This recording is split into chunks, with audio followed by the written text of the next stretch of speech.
Welcome to This Is Not About Your Body. I am Jessie Nealand, and today I have a very special guest, Leah Carey, who is a sex and intimacy coach and the creator of the podcast Good Girls Talk About Sex.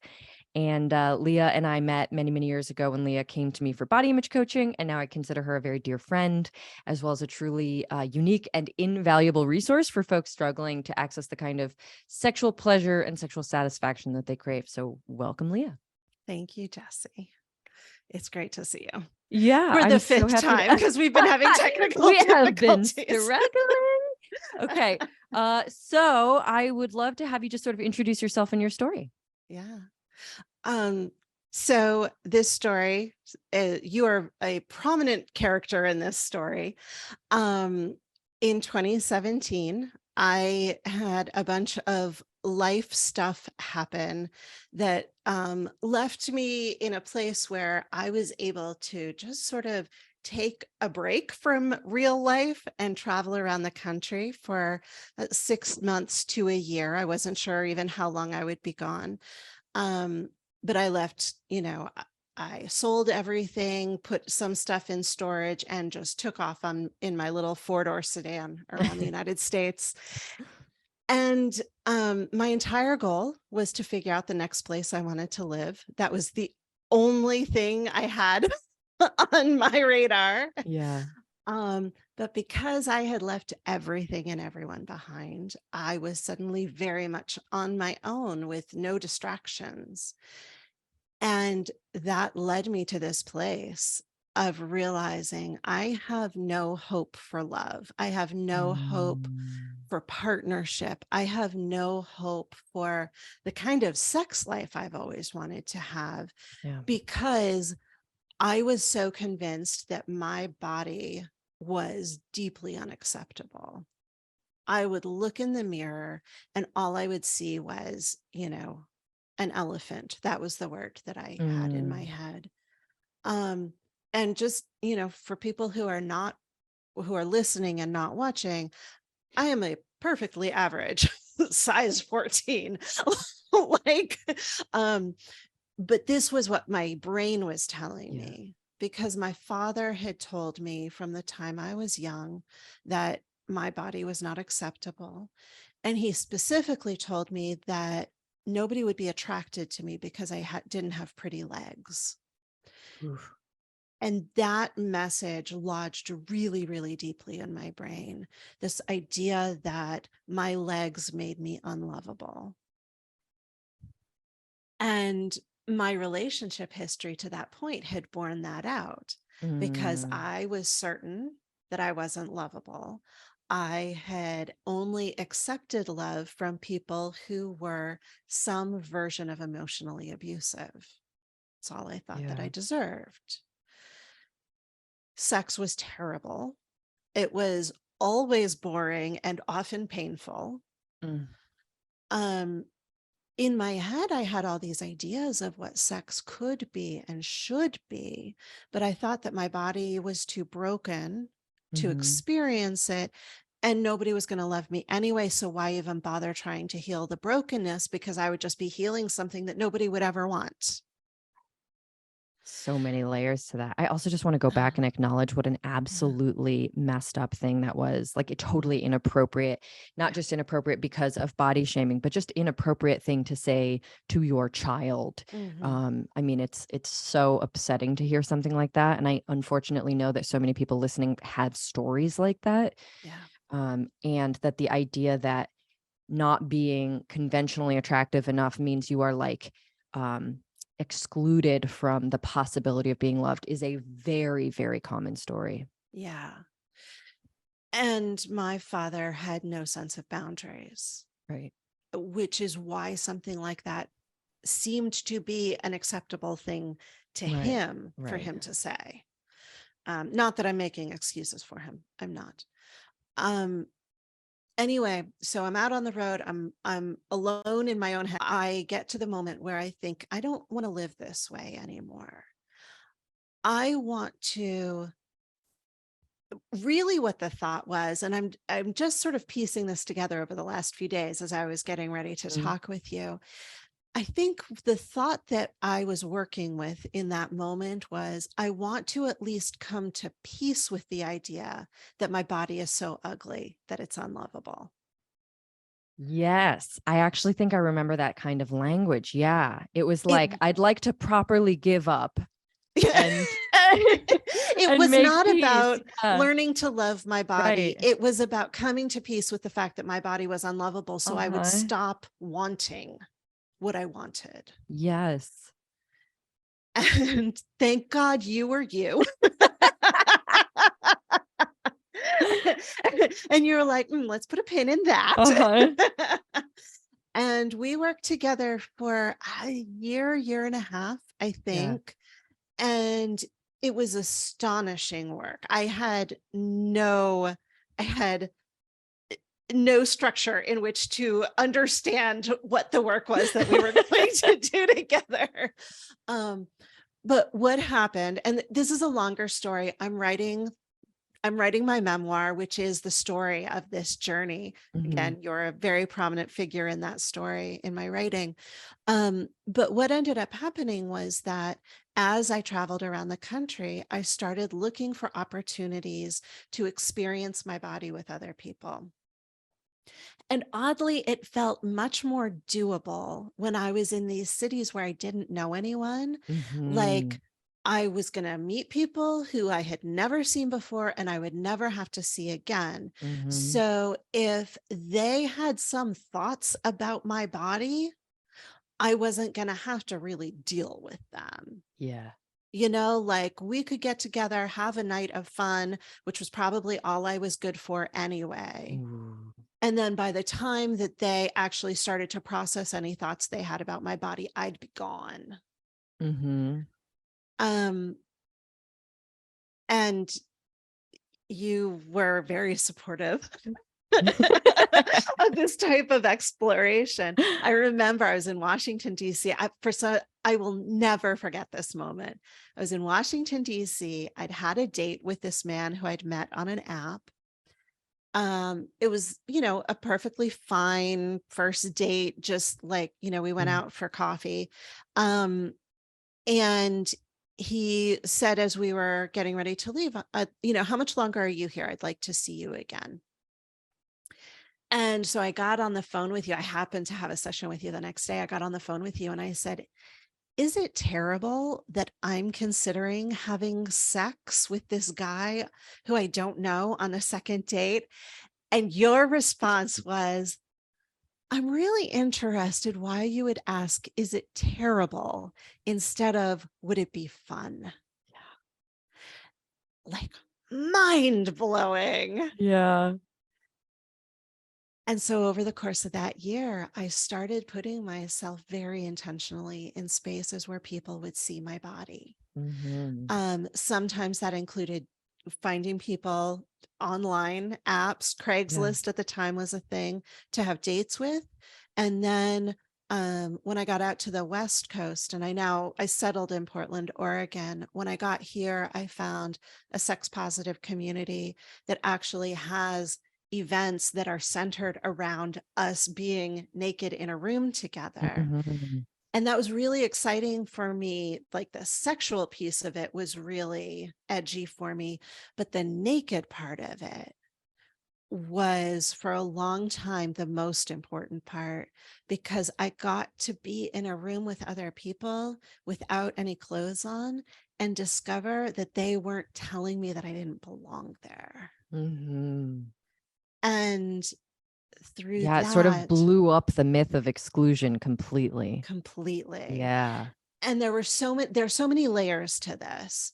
Um, One is that I was looking at all, because I'm comparing myself to other women.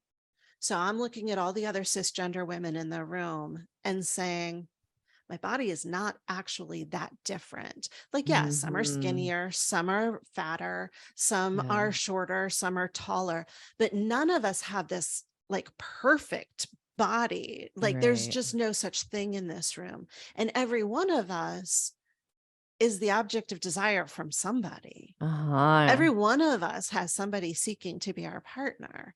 And so that then blew up this myth for me that there Mhm. was a body that was somehow the ideal and no other body was acceptable. Right. And so, like, I tell this story, and I know that there are women who live in, in fat bodies, small fat, medium fat, infinite fat, whatever. Mhm. And they're listening to this story and saying, yeah, that's fine for you. Yeah. You've already said you have a size 14 body. It wouldn't Mhm. be true for me. I can honestly say, I have seen your body in these rooms, Oh, I and your love that. body is just as desirable as every other body. I love that. I can promise you there are people who want to love you in your body, Mm, not 50 pounds from now, mhm. not a facelift from now, like literally as you are today. I was just having a conversation with someone in an InfiniFat body Mhm. who I did a podcast. Her name is Angel Austin, and she was talking. We were talking about this idea of like there's so much body acceptance, even in the body positivity movement, but it has like this limit. It's like, oh, I Mhm. accept all bodies unless it's too big, Yes. and that Or, mindset haunts people. yes, I accept big bodies as long as they have the kind of body with a flat stomach. If you Right, have as a long as the round proportions or stomach, something. Yeah. yes, Yeah. uh-huh. And so you are saying that you have been naked in rooms in which bodies like infinifat, Mhm. round bellies, all of the things have been objects of desire, accepted, embraced. I've been in Incredible. rooms where there are people with chronic illnesses. I've been in rooms with people who have chronic pain, like literally Yeah. every body. I'm so stoked that people get to hear this. It's so important because most people probably realistically won't go to those rooms, right? Right. So Mhm. I think it's just so powerful to hear this experience being like the person willing to do the thing and enter the room and sort of come back and report to the world, hey guys, Yeah. there is And some cool then, shit happening. and then I was like, hey, Jesse, I think maybe I want to go to a Jamaican sex resort. Ah, And yes, you're like, that's the coolest thing I've ever heard. I love it. And I went to that Jamaican sex resort. For anyone who's curious, it's called Hedonism 2. Mhm. It's a swingers resort. Not my cup of tea in terms of the sexual activity that was going on there, but I spent 5 days naked on that beach. And again, in a space that you would assume is dedicated to the quote unquote perfect body, Yeah. bodies of literally every size, shape, age. There was a woman on a walker who, Mhm. was there with her partner who absolutely doted on her. Like every body. So I think, well, I mean, obviously, we just don't see representation of naked bodies in this way anywhere. And there's very much this idea that you're like not allowed to, that you have to cover up. Like you could go to a nude beach, but you should be the one wearing a muumuu anyway. If Yeah. you. Mhm. But I also think there's this idea if you imagine a sex resort in Jamaica, I feel like people are imagining like Love Island, Yeah. like Right. Yeah. 30 people under 25 who are like so lean, but no, it is exactly what you're describing. It is all Mhm. human bodies are worthy and accepted and celebrated in a space without clothes. That's it. Yeah. Yeah. And like the reason that you don't want to go, and I'm making some broad Sure, generalizations yeah, here, yeah. but the reason that you don't want to go is because you're afraid your body won't be accepted.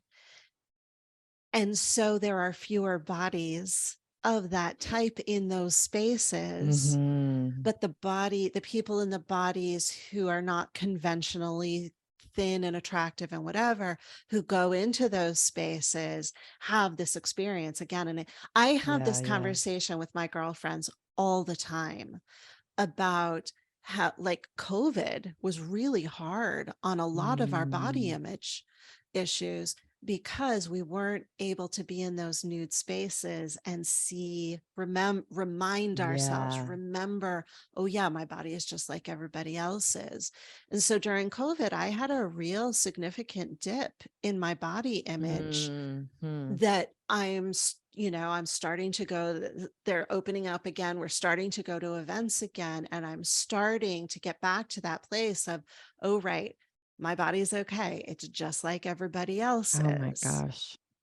Yeah. So it seems like sort of a silly question, I guess, but like how much are clothes obscuring our ability to understand that human bodies are just human bodies? You know what I mean? It What doesn't an seem like interesting a question. t-shirt and jeans is like hiding so much, but then it's so powerful to go into a space like that. Yeah. But I mean, also, how much time and money do you put into that t-shirt and jeans so that it looks exactly right on your body? Mm, And that in itself is a privilege, because people who don't have that kind of money or time end up putting on clothes that don't fit them, that don't right, right. accentuate their bodies. And so then we're othering them and saying, oh, well, they don't care how they look. Mm, Um, Yeah, I mean, I don't know that I have an answer for your yeah, yeah, question, except that I have seen over and over and over yeah. again, with me, with my friends, with my clients, who, like you said, most of them do not go into nude spaces like Right, right. this, but who we go up to whatever their limits are. I've Mhm, seen this happen again and again and again. When you put yourself in those positions, as scary, like mhm, mhm. terrifying as it is, you end up on the other side like, holy shit, I just Yeah. did that and it was okay. And I survived. So the really important thing about that I struggle, I think, sometimes to like communicate to people is the importance of a lived experience in your nervous system Yes. of that kind of, "Oh, okay, I'm safe," compared to convincing yourself that you're safe using your thoughts or even your feelings. I think a lot of Yeah. people work really hard to like their bodies and accept their bodies, without ever teaching their nervous system that their body is okay. And so what you're Mhm. really talking about is sounds kind of drastic, but ultimately you're just teaching your nervous system that your body is safe over and Yeah. over. So the email that went out today is from me, and I talk about exactly that in the email. That when I started working with you, I had been in and out of therapy for decades. Yeah. If I could have talked my way out of all these beliefs, Yes. I would have done it. Mhm. I couldn't. I had to experience my way out Yeah. of these beliefs. And what I was able to do with support, had I done this on my own without support, I think it would have been a travesty. Yeah. I think it would have I would have gotten myself into some serious trouble, but Mm. emotional trouble. Mhm. But because I was able to do it with support, I was able to say, I'm not going to try and convince myself. I'm just going to go out and do the thing and see Yeah. what happens. And every time it was fucking terrifying. Like, Mhm. there was not a moment at which I was like, oh, I got this. Like, I'm Yeah. good. Every time I did a new Yeah. thing, it was terrifying. But every time I came out the other side, and not all of them were great experiences, but Right. every time I came out the other side saying, damn, I did it. I Yeah. did that thing, and I no longer have to be afraid of it. Mhm. So, first of all, I want to reflect that having support was part of teaching your nervous system that you were safe, because even if something Yes. went wrong, even if you were rejected, you came back to me and I said, "I'm Mhm. so proud of you. You're so brave," because that was the culture we cultivated between us, right? Yes. And so you really couldn't get so dysregulated the way that you can when you're alone and you can spiral, like Yeah. we humans need each other for that kind of thing. Support is nervous system regulation. Support is the ability to say, I did it and I survived, even if it went badly, Yeah. and sort of connect to the I survived part.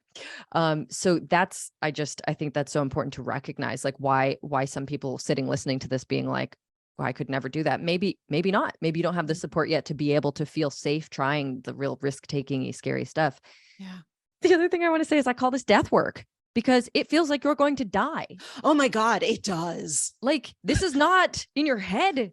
Your body and your brain are screaming. If you get naked in front of these people, you will cease to exist. Yes. Your whole human tribe will kick you out and you'll be alone forever. You're going to die. I remember the night that I went to my first quote unquote play party, which is basically a facilitated sex group orgy thing. Depending on the facilitator and the space and the people, it could look lots of different ways. But this was my first play party. And I sat out on the street in my car watching people go in that door for 45 minutes before I was finally like, okay, I'm going to walk to the door. I don't have to ring the bell, but I at least have to walk to the door. Yes. And then I get a few steps away from the door and I'm like, okay, I'm going to ring the bell. I don't have to walk through the door, but I have to ring the bell. And then I walked through the door and I said, okay, I'm going to stay here through the opening circle for like the first 20 minutes. And then as soon as sexy activity starts, I'm out. So I stayed through the first 20 minutes and I started thinking, okay, I'm okay. Maybe I can just sit and watch for the rest of the evening. Like I don't have to participate. And they'd made it very clear that, as we say in this community, observation is participation. So I was like, okay, I can sit and watch. I don't have to participate. And then within a few minutes, I was participating. Yeah. It was like every single step felt like its own little mountain that I had to climb. And it would have been legitimately a success if you had left at any of them. It would if you'd rang the doorbell and left. Yeah. That would have just given you the ability to go back next time and walk through the door, you know? I mean, exactly. It's the best way to look at it is that you really can't lose when you're choosing to be brave in this way. All of those negotiations really, it has to be acceptable, both sides, you know, for it to work. And I always knew that I had you on the other end of the email or the other end of the phone going, holy shit, I'm so fucking impressed. I'm so proud of you. And it was so fun to see your journey unfold this way. I sometimes feel, you know, like it's such a great example of how, if someone says, how does it work? Like, how do you get to body acceptance? To be like, it looks so many different ways. I can't tell you, because it's everything from like going to sex parties, you know, to like just the most mundane sounding fear-facing. It depends on what scares you, right? It depends on what your underlying fears and shame is. And yeah, it just, not everybody will have to do this, but it is such a powerful and creative and expansive version of this journey. Yeah. And I mean, I've been talking about the body piece of it, but the sex part of it was also a big piece because I thought my body was too ugly for anybody to want to have sex with it and too broken for me to enjoy any sex. And do you want to give us a definition of broken here? What you mean by that? I was convinced that my nervous system was not capable of feeling pleasure because I'd had so much bad sex. That again, painful, boring.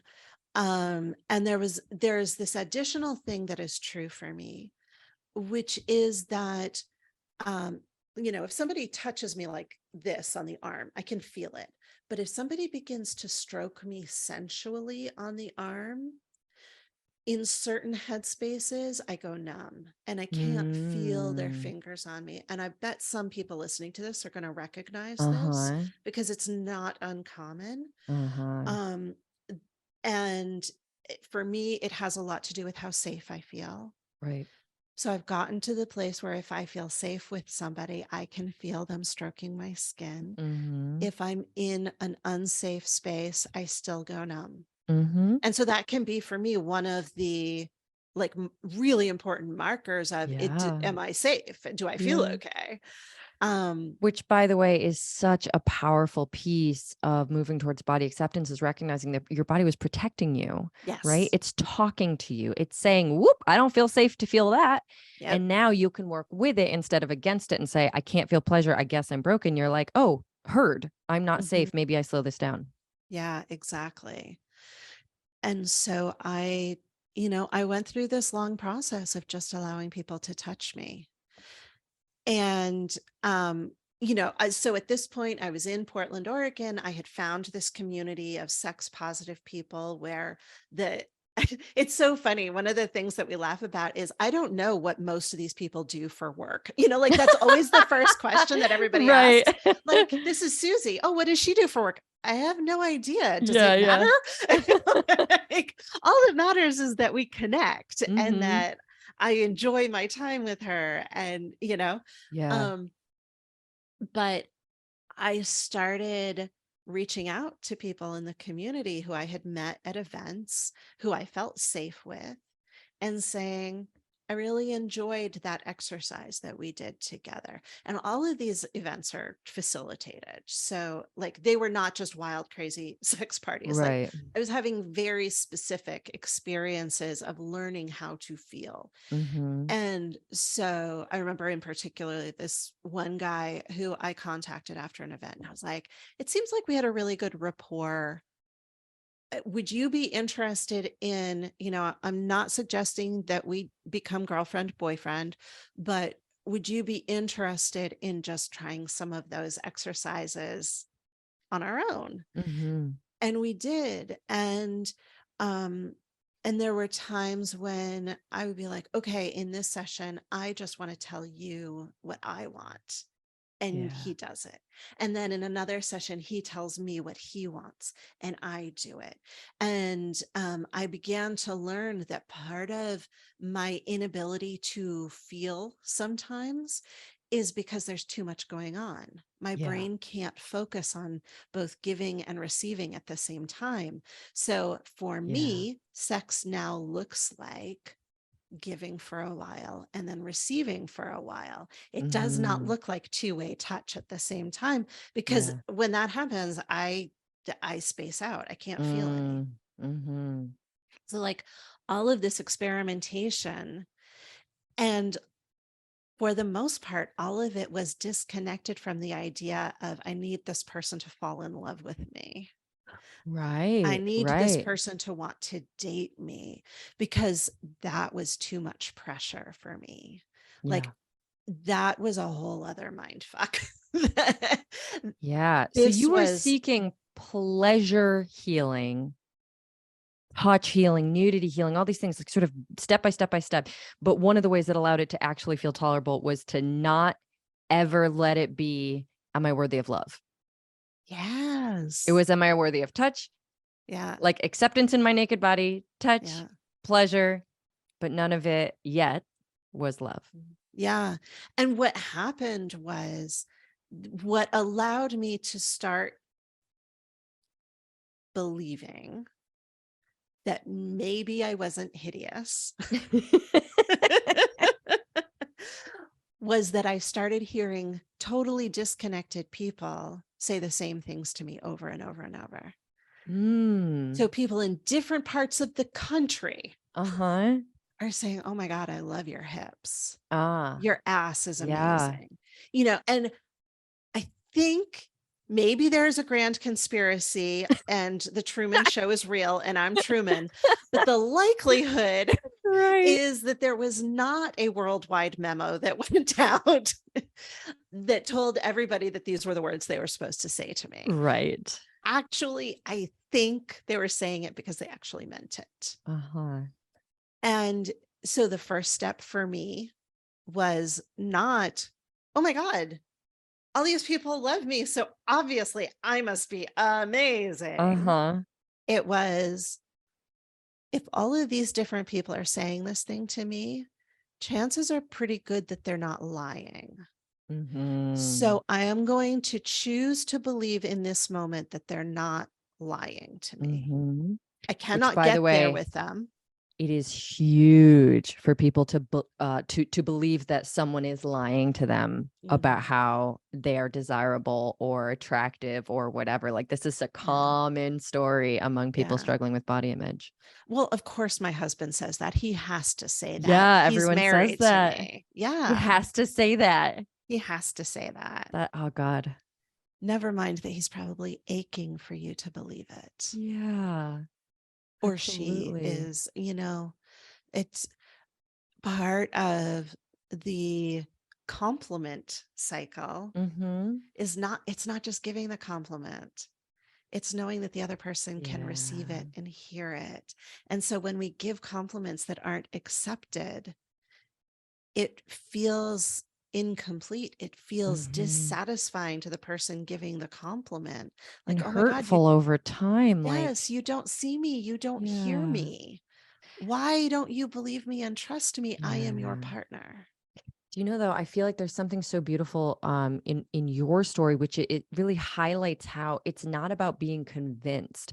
Like, a lot of women, a lot of my clients will say, like, my partner says I'm beautiful, or that they want me, they desire me. I don't believe them. I can't like figure out how to believe them. They can't convince me, whatever. I'm like, right. No one's ever going to convince you of something like that, because it has to come internally, right? And for you, you were allowed to, because of the volume, of these experiences all sort of together, you were allowed to see a bunch of data and kind of go, well, it really wouldn't make sense for everyone, like, to be lying, and for them all to be lying about the same thing just doesn't make sense. So I myself now have to come to the conclusion they're probably not lying. So nobody convinced you individually, because that's not how it Yes, works. exactly. It had to come from inside. You just used the data of others Yeah. to kind of get there.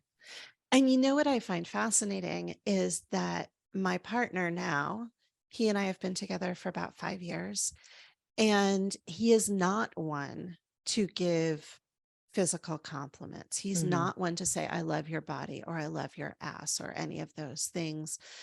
And there was a point at which I said to him, I I need this. This is part of Mm.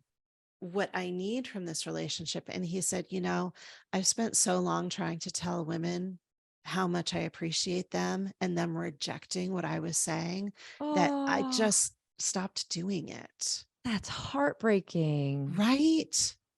And so, I Yeah. mean, we have come to sort of a space now where if I need that validation, I will ask him for it and he will give Mm-hmm. it to me. Sure.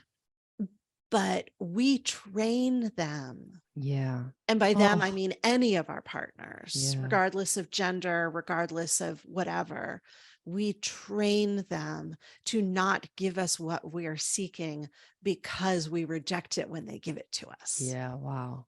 Oh, that's intense. That's such an intense thing to think about, like the harm, the hurt that is caused, Yeah. and is like so opposite of what everybody wants. Yeah. Oh, It's like, and I feel this is true around sex too. And so again, I'm going to make some broad sweeping generalizations here, and I'm going to use the word men and women with the understanding that there's so much more of a gender yeah, yeah. spectrum than that. But just to keep things simple, um, I totally just forgot what I was going to say. I remember what the general topic was. It was about men in the bedroom. Nobody's getting what they want. Nobody's getting what they want. Yes, Yeah. thank you. So I have female clients come to me and say, I just don't want my husband to ever touch me again. Like, I just don't, I can't stand it when he asks me for sex. And we have the conversation. Okay.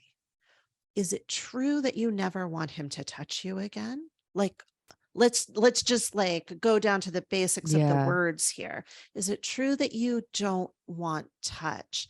And the answer universally is, oh no, that's not what I want at all. Right. Okay, what is it that you don't want then? I don't want him to keep touching me the way that he touches me. Mm-hmm. Okay, so what do you want? I don't actually know. I Yeah. just know that I don't want what he's giving me. But the way that, like, we can deconstruct that in a coaching session, we can have that Mhm. conversation. But in the rest of life, the way that comes out is men are just so clueless. Yeah. Men don't know how to touch a woman. Men just care about one thing. Well, you Yeah. know what? I also have male clients. And what I hear from them is I crave connection, but I Yeah. don't know how to get it because my role in the bedroom is I'm just supposed to know. Yeah. My partner doesn't want to have to tell me because if you really love me, then you'll just know how to Yeah. touch me. And because of the cultural expectation that they're the drivers, Yes. and so therefore there's like this invisible labor around driving properly. Yes. And yeah, there's And if you very don't little get actual information on there's there is virtually no conversation Yeah. about this very important piece of our relationships that requires at its very base a lot of Yeah. communication. Yeah. And we have somehow learned in this culture that there should be as little communication about it as possible. That's so true. Which is But why when I started coaching, I was calling myself a sexual communication coach. Nobody could understand yes. what that meant, so I changed it. Right. But like for me, that's my biggest focus is Uh-huh. let's get the two of you talking to each other so Yeah. that you can actually get what you want Oh, instead of just being like trains missing in the night. yeah. Absolutely. Also, I just wanted to say that the thing that probably drove this home the most for me is being bi and exploring sex and dating with women and Mhm. feeling like, well, if no one else has the assignment, Yes. what the hell do we do? Like, oh my God, what do we do? I don't know how to, all these things. It was so overwhelming. And it made me Yes. really appreciate that, oh my God, I have been outsourcing labor without even realizing it. Mm. I Because love that way of saying it. yeah, like Yeah. it hadn't really occurred to me that it was labor until I was Mhm. put in a position where if nobody was going to do it automatically, nothing was going to happen. I literally was having this conversation the other day so my partner and I have over the last year opened our relationship. So we are ethically non-monogamous.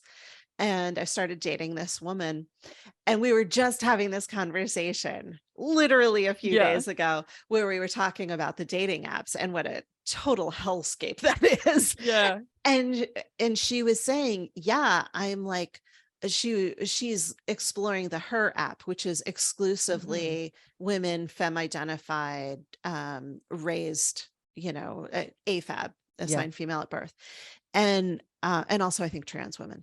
Um and this is exactly what she said. It's like, I'm kind of tired of it because nobody makes the first move. Like nobody knows what to do. Yes. It's kind of a joke, like among all the Yeah. women that I know. I feel like if Uh-huh. you're like, lesbian, have always been lesbian, there's no questioning in your life, like maybe it's a little bit different because you Yeah. sort of learned younger, right? But a lot, I mean, the world is changing very quickly around sexuality and gender and sort of openness around this stuff. So what I feel like is happening is a lot of people who just assumed they were straight and sort of played into those roles most of their lives Yeah. are discovering, actually I'm not, I'm somewhere else on the spectrum, and then they start to explore, and like me, way later in life are like, feel like a middle schooler being like, how do Yes. I make this happen?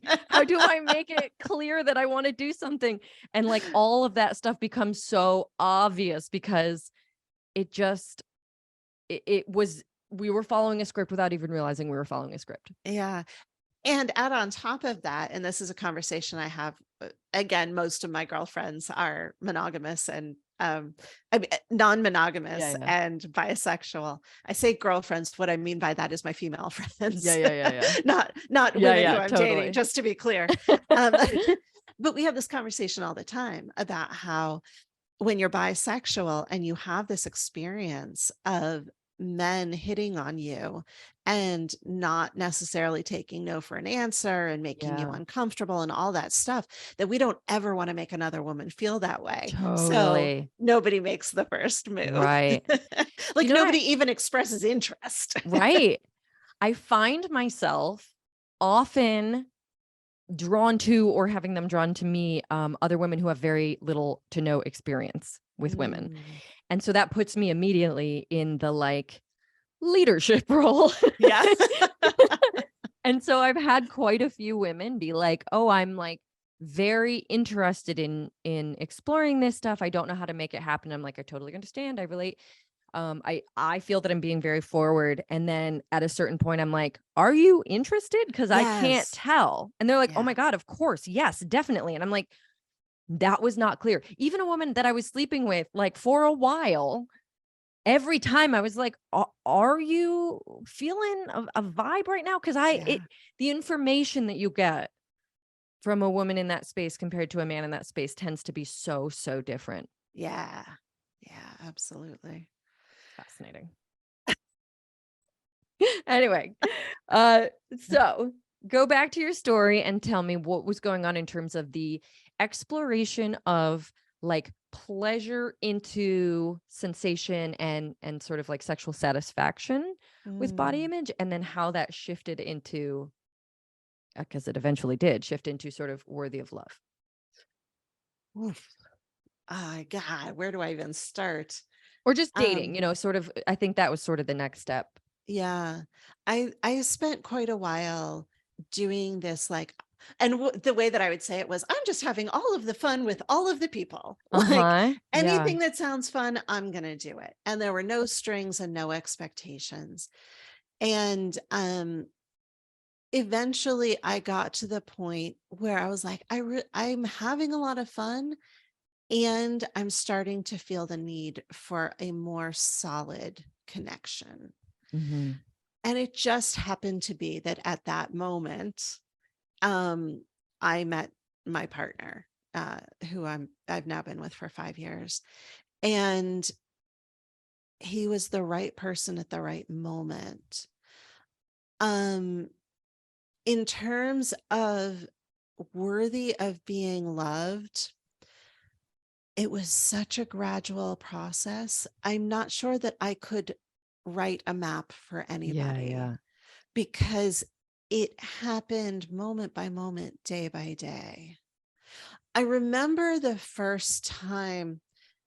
Well, I remember a time when my mind was blown to smithereens to the point that I literally was like, I can't process this. This Yeah, yeah. makes no sense to me. I had gone to this event, and it was the first time this event was being run. It was called a nonverbal consent party. And I Hmm. was like, I have no idea what that means, but sure, I'm in. And it was for sort of people who had been through a lot of the consent based activities and sort of had an idea of how to navigate verbal consent. And Mhm. now let's take that to the next level and say, okay, so Yeah. how do you read people's body cues? How do you read people's energy so that you're sure you're Right. continuing to have consent while maybe you're also not talking? Mhm. um, and so I'm at this event, and I think there were 10 or 12 of us who were participating. And I knew everybody in the room except these two people. It was a man and a woman. And when I got there, I noticed that they were sort of surrounded by people. Like each of them had sort of a cluster of people around them. And I was Mm. like, oh, cool. They're the beautiful people, and they were both very attractive. They're the beautiful people. Clearly, they're not going to have any interest in me. They've already got plenty of attention from everybody else. So I'm just going to stay over here in my corner, not even try and get in the middle of that. Yeah. The event started, and there was this really cool exercise. The very first thing we did, super cool exercise, where you paired up with somebody and you went to opposite sides of the room and you started walking toward each other until you each had a sense that, oh, okay, this is the right distance for us to be from each other. Oh, that's interesting. Yeah. And then you go back to the wall and we did that same thing 4 or 5. It had to have been at least 5 or 6 times. Hmm. And I ended up partnered with one of these beautiful people, the Uh-huh. guy. And I was like, oh, that's interesting. Fairly random. Yeah. Um, and we do this exercise, and we start across the room from each other. We get about halfway across the room and we're like, okay, this is it. And then we go back and we do the exercise again, and we get closer and we get closer. And by like the fourth time, we come right up nose to each other, and he leans down and he kisses me. And I'm like, well, that happened. I have no idea what to make of that, but Yeah. cool. Yeah. And I mean, it was a great kiss. Mhm. And then we go back to the edges of the room again, and we come back together, and he kisses me again. And I'm like, okay, he must do this with all the girls, right? I'm finding Of every way course.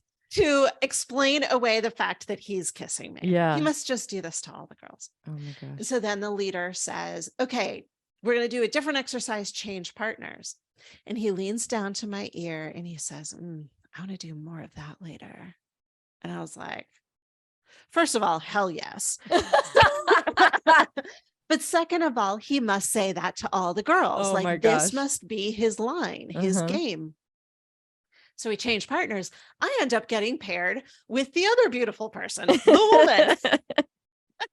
And we do a completely different exercise where we're supposed to we're sitting together, touching each other.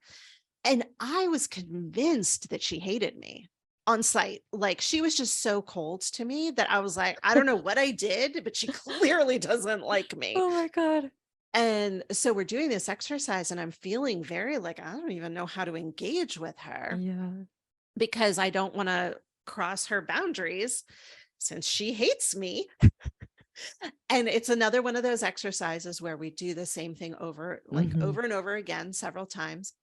And by like the third or fourth iteration, she and I are making out, our shirts are like, we're all the way there.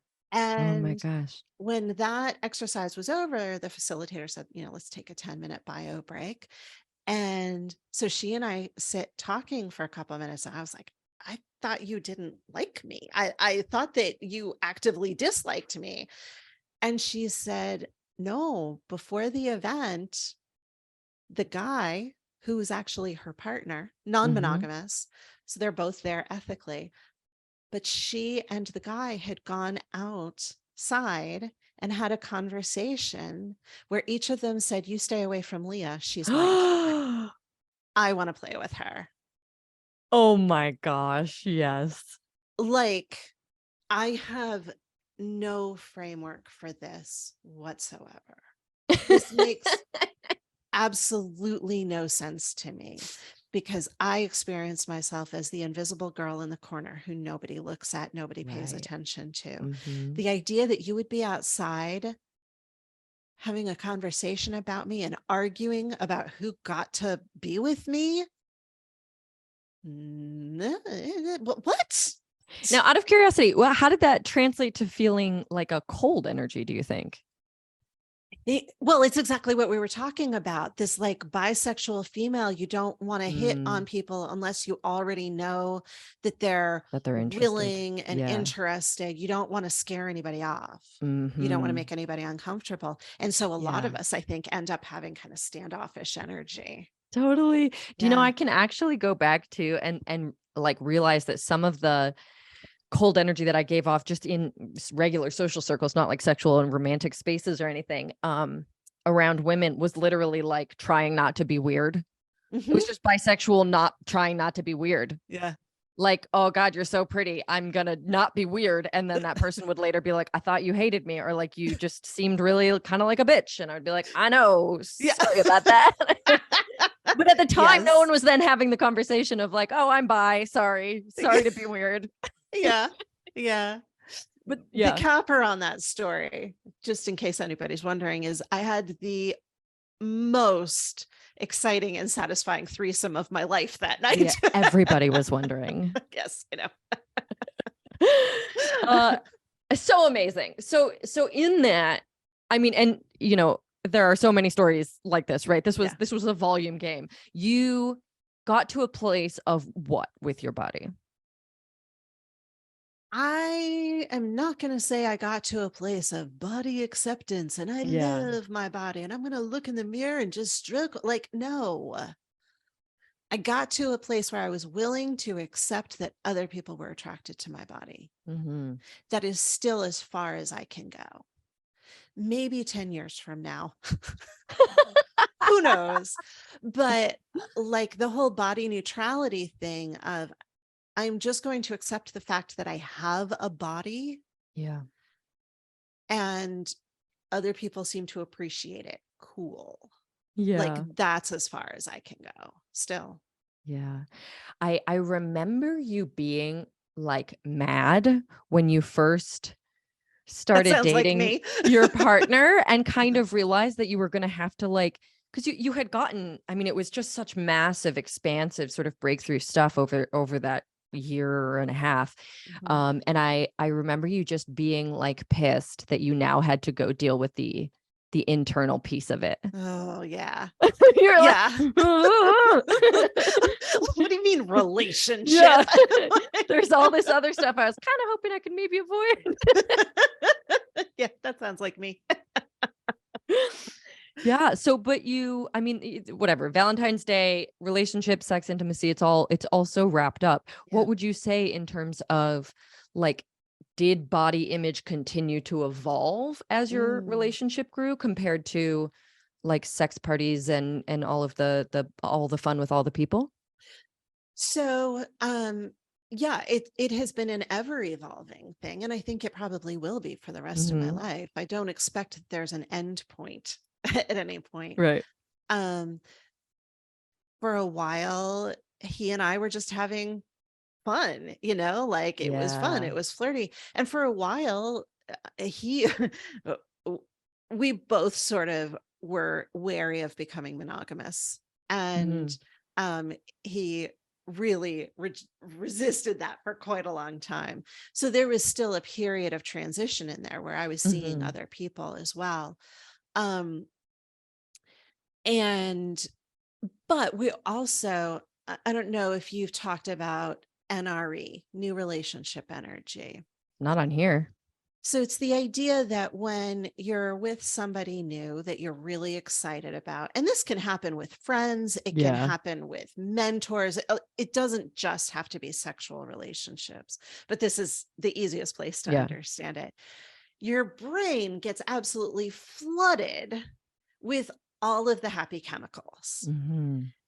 And those chemicals are there to facilitate bonding. Mm-hmm. So there's a real reason for them. It's really positive. It is also the place. Just a couple of days ago, I had a client say, that's when I was in the pink fuzzy stupids. Like, yes, exactly. Yes. Yes. Like everything looks beautiful. They have no Yeah. flaws. You can't imagine that you'll ever fight. I feel like I could look at my partner in the early days and I couldn't even see his face. He was just like a shining beam of Yes. joy. Like the Instagram filters with Yeah, like all the exactly. things. Yeah. And that's new relationship energy where you just can't keep your hands off each other. Everything is beautiful and perfect. And our brains are not built to maintain that level of chemical Right. euphoria Yep. long term. So, for some people, it might be a couple of weeks, a month, a couple of months. For some people, it could be a year. But at some point, those chemicals begin to wear off. I would say for me, it was probably 3-ish months Mm. that I was in that space, maybe a little longer. Um, and and in that space, he loved my body. We were having sex all the Yeah. time. We couldn't keep our hands off each other. Like it was all of that fun stuff. And then as we settled into a more settled monogamous relationship, some of that started wearing off. And then we began to, okay, so this is not a perfect relationship. Yeah. Yeah. We actually have some issues we need to deal with. Are we actually compatible? Some of that included, are we sexually compatible? Mm. And my body image absolutely was going up and down through that whole period. based on, I don't want to say that it was based on his response to me, because I think that he can help to elevate my experience of my body, but my Uh-huh. body image is not dependent on him. Yeah. So, so there were definitely ups and downs in how I was experiencing my body. Yeah. And then we were actually on the verge of opening our relationship in February 2020. And then the pandemic happened. So then we had the opportunity to cloister together, and we went through, both of us, massive libido dip. Yeah. We were hardly having sex at all. And I And you do want were to, quarantined together and everything. That we was, had yeah. just moved in Mm-hmm. together. Yeah. Yeah. Um, I also want to say, because this is something that I've heard a lot of people get concerned about, the quarantine was so stressful that our libido was supposed to go down. Like, Yeah. I hear everybody talking about how they just didn't care about having sex because everybody Yeah. was in sweatpants all the time. But I must be broken because my libido stayed the same or it went up. Mm-hmm. Totally, completely normal. Mm-hmm. Everybody's libido, everybody's chemical hormonal system activates in different ways. And for some people, a higher libido is a very natural response to stress. Mm-hmm. It's people who are like, yeah, let's fuck it out, Yeah. Yeah. Like, so if And anybody just who's like hearing some this, people will binge and others will, yeah, skip meals. I mean, there's absolutely both sides to every yeah, coping mechanism. absolutely. So I, between us not having sex, so me not feeling as connected to him, and beginning at some point to feel like maybe he's not attracted to me anymore, Uh-huh. and not being in those rooms where I could see my naked body in Yeah. conjunction with other naked bodies, I went through a real serious dip in my body Yeah. image. And I am doing the work now to come out the other side of that. And part of it is because he and I have opened our relationship, I am now able to date other people who, because it's new and it's the Mm-hmm. fun part, they are able to give me that feedback and help Yeah. remind my brain, oh, right, you have been in a space for a while Yeah. that was not the optimal space. Right. Oh Yeah. my gosh. I just want to take a moment and like commend you for how do I put this? Like not pathologizing any of it. Hmm. Like I think it's so easy, and something I certainly hear a lot, especially around the pandemic changes, is like people pathologizing and personalizing something that was actually like a global trauma, Yes. Oh my and being God. like, I Yes. don't know why I can't get myself to do what I used to do. Like, well, I do. Yeah. Yeah. I have to say that being a professional in the sexuality field was really helpful during the pandemic, Uh-huh. because I didn't Uh-huh. have to worry about, oh my God, the world, like Yeah. our relationship is ending. No, no, this is Yeah. totally normal. Absolutely. But even around the body image stuff, it's so obvious that you have like an acceptance for the ups and the downs, that you're not expecting this to be you reach a certain point and then you stay there forever. And I think that's such a healthy approach. It's such a necessary approach really to a lifelong Mm. um body neutrality, certainly, but even just anything better than body hatred and Yeah. anxiety. It Yeah. really requires you to allow yourself to be human. And that Mm. means allowing it to shift and change and morph and grow and evolve and take influence from different things. And Yeah. I just love hearing that. So one more epilogue to this story of the two beautiful people at the party. We had an amazing threesome that night. Uh-huh. Life goes on. I meet my partner. We're monogamous. When we opened our relationship, the first thing that I said was, I would like to go back and contact that man. That man and I had something, and I don't, I never really took the time to explore it the way I wanted to. Uh-huh. So he and I have been seeing each other now for a few months. And we were maybe, and we don't get to see each other that often. Just our schedules Yeah, don't yeah. match up real well. So we see each other maybe twice a month, but sometimes once a month. So it was maybe our third or fourth time together. And, we're fooling around, and I had put on my sexy underwear so that when he took off my shirt, he'd be like, ooh. Uh-huh. and, and so he takes off my shirt. We have the ooh moment. And then a few minutes later, he starts to take off my pants. And I had that moment where I was like, oh my God, he's going to see my stomach. He's going to see my legs. Oh. No matter, he's seen my stomach and my Yeah, legs yeah, before, yeah. and he's totally fine with them. Uh-huh. But I had that moment where I was like, nope, no, I can't let him see. No, he's going to reject me. Oh. And I had to actually grab his hand and like pull him up so Uh-huh. that we were eye to eye. And I said to him, I know this is going to sound pitiful in this moment, but I have to ask, you like girls with curvy bodies, right? And he looked at me and he said, I like you, and I love the body that you're in. Oh, so cute. Yeah.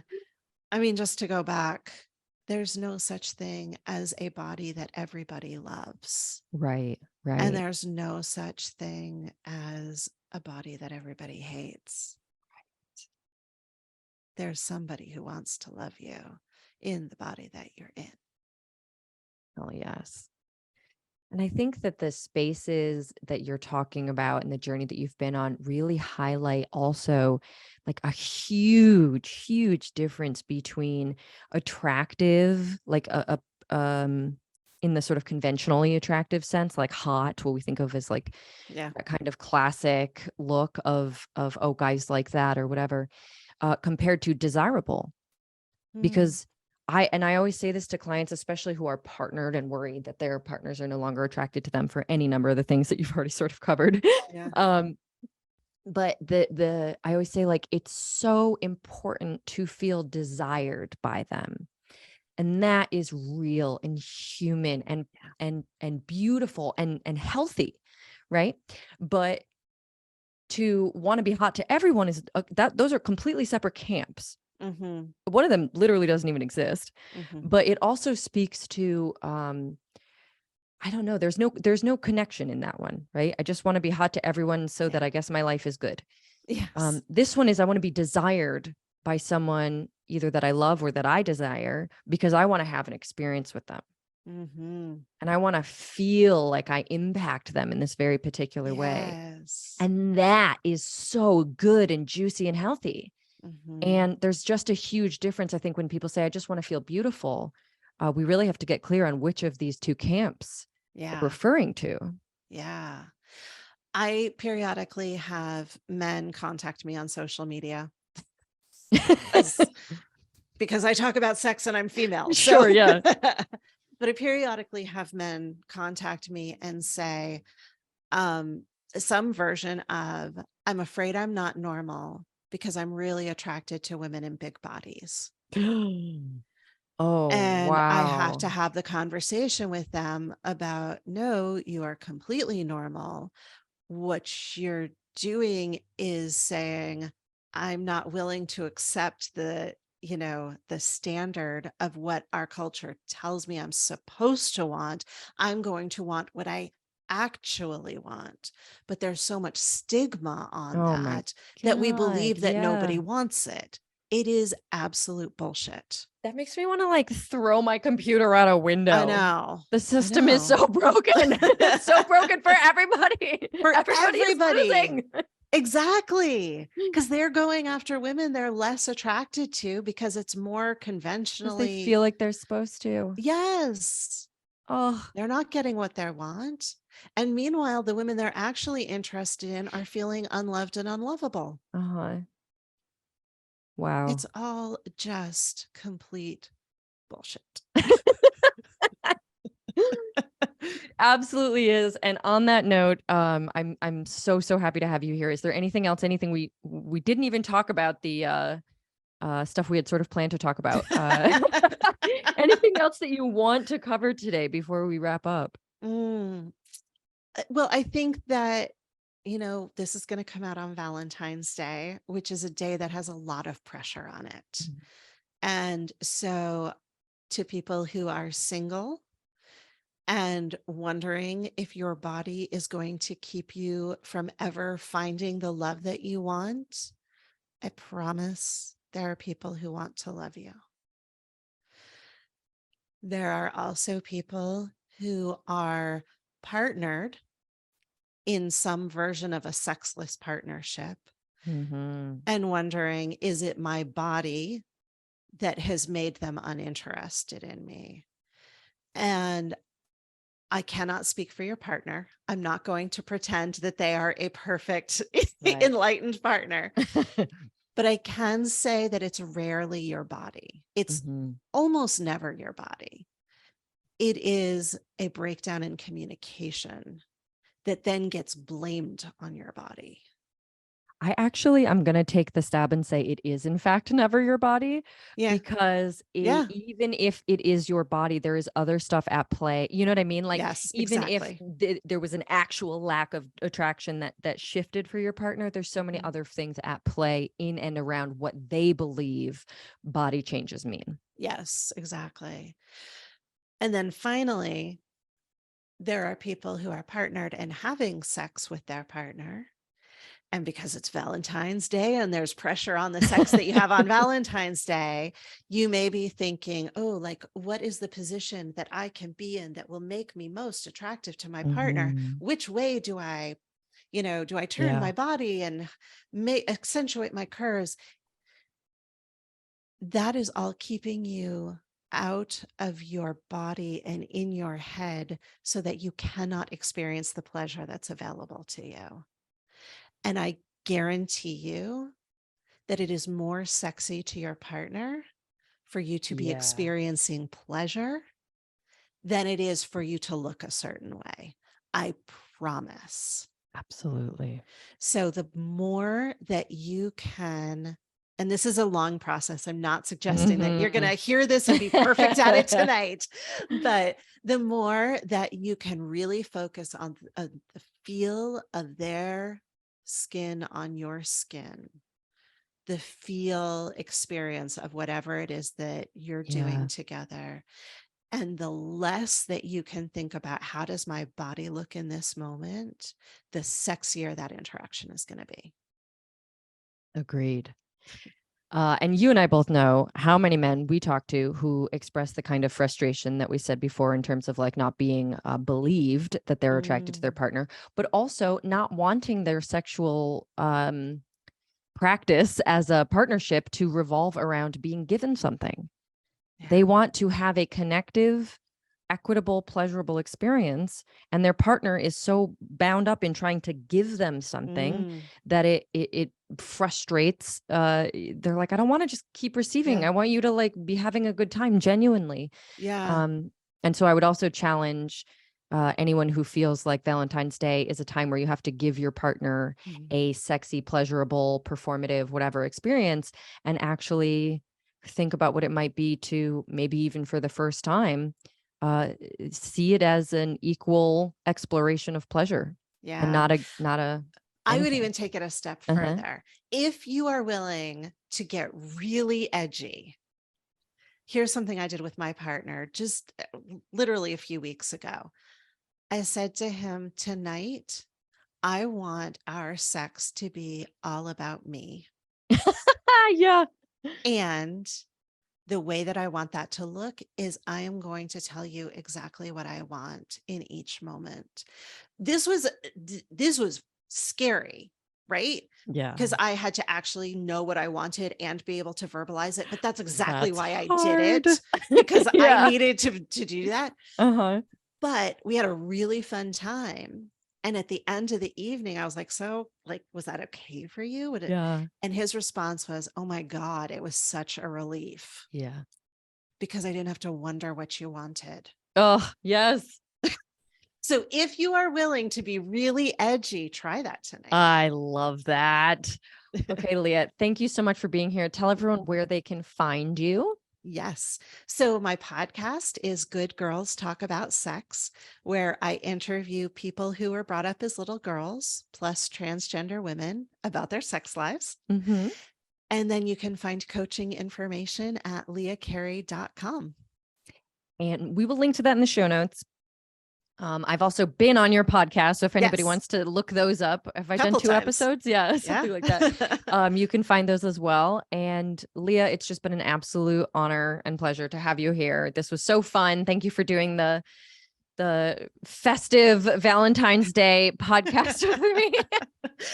Absolutely my pleasure. Anytime. Yeah. And I will, I will talk to you soon. And to anybody listening, you know where to find me, jessienealand.com, or on Instagram at jessienealand.